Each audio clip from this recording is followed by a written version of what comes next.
back, everybody. My name is Raze Chaos. You've made it back to my channel. And even though I'm filming this beforehand, I've more than likely made it back from C2E2. And I'm probably completely out of my mind, overwhelmed, and probably still recuperating, knowing me. So I figured while my energy was high and while we were really, let's go, I would talk about a rather poor experience I had. I don't want to name the company because it is the only time I ordered from them, and it was bizarre. And at the same time, I got these pops at a steal, like, well, under $5 a piece. And yeah, not all of them came into the best condition. And not only that, but they actually flat out sent me a pop that I didn't even order in that batch. So I took out what I did, but the really damaged ones were all from the same line. So I figured, let's go ahead and show them all off. First up, we've got the Queen of Blood from Hellboy. I watched that movie. I don't really remember it. I really don't remember her that much. But then again, that wasn't really the best of movies. So if you're going to send me back crappy pops, that's probably damaged pops. This is probably the best bet you're going to have. But looking at the character design, it is amazing. Like, the box is bowed in the back.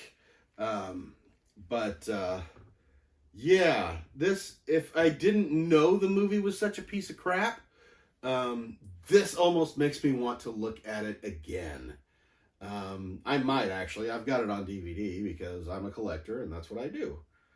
But, yeah, I think the character was made for the movie. I don't even know that this really traces back to the comic that much, or if it does, very little. I believe this is supposed to be a version of the Lady of the Lake.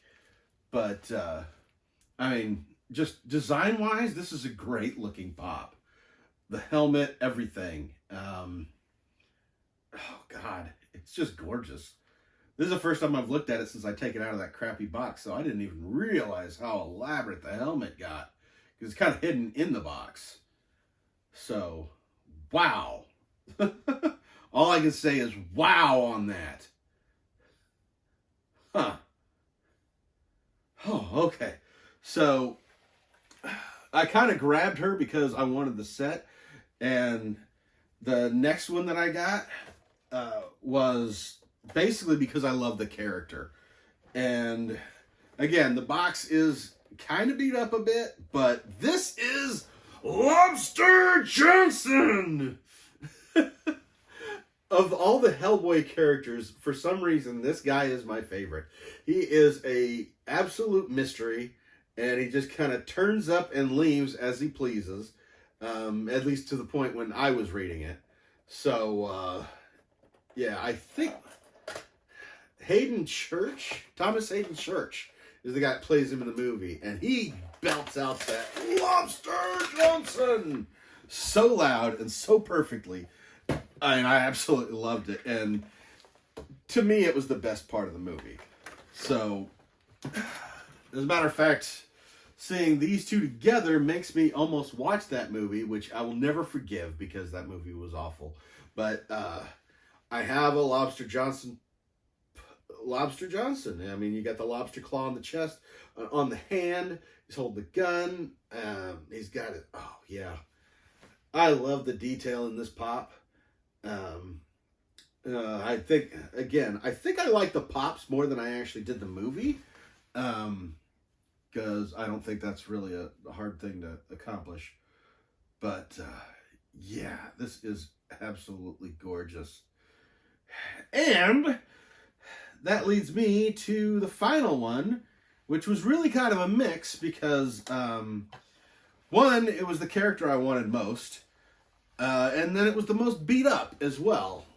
This is exactly how it came out of the box. It's been, looks like it was stepped on at one point, bashed, opened up. But this is Rasputin.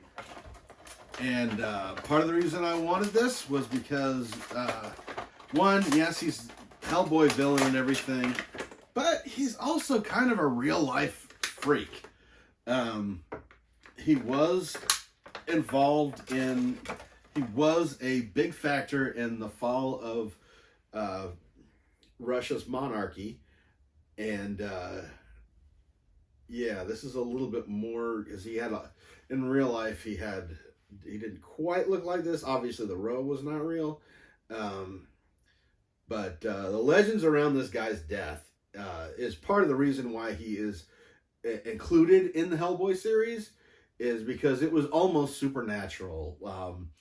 They wanted to get rid of him because he was basically holding the Crown Prince of Russia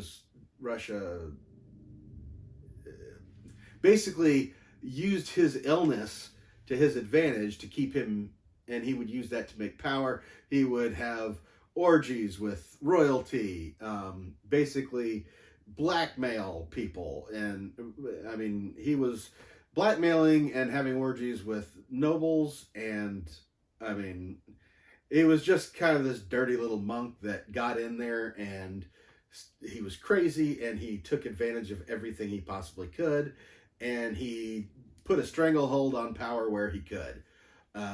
When they really tried to get rid of him, they invited him in, served him cookies that were laced with cyanide.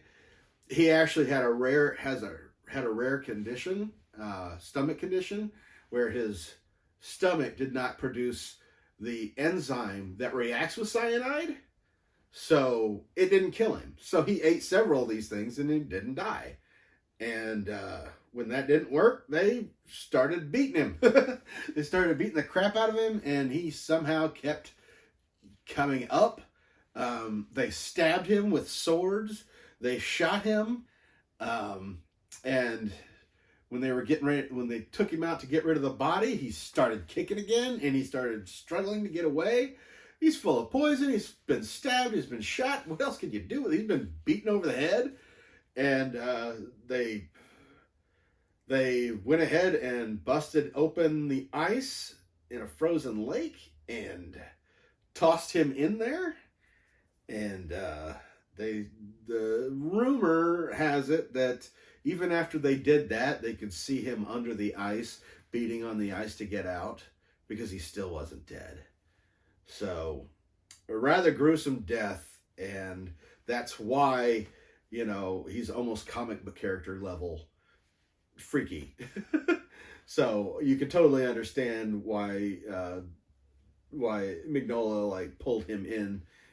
He's a big fan of lore, and this is about as lore as you get. Real person, fictionalized, freaky guy in real life, freaky character in the comics. It just goes hand in hand. But yeah, all in all, they're pretty awesome pops. They're a lot cooler than the movie, and they're a lot cooler than the condition of the boxes that they came in. So, yeah, this was the time to talk about these, and I'm happy to have them in my collection. Obviously, they're going to have to be out of the box because the boxes are so damaged you can't even really store them. But I'm going to go ahead and get out of here and be ready for the next video. We are pushing. We're trying to put it to 250, where I will give away my surprise box. Get me to 200, and I'll show you what's in the box. I've shown you a couple hints, and I've talked about it a little bit, but you never know when I'm going to add something to it. And there's going to be pops, sodas, other stuff. I mean, it's going to be really awesome. So, subscribe to the channel if you haven't already, and I will see you back very soon.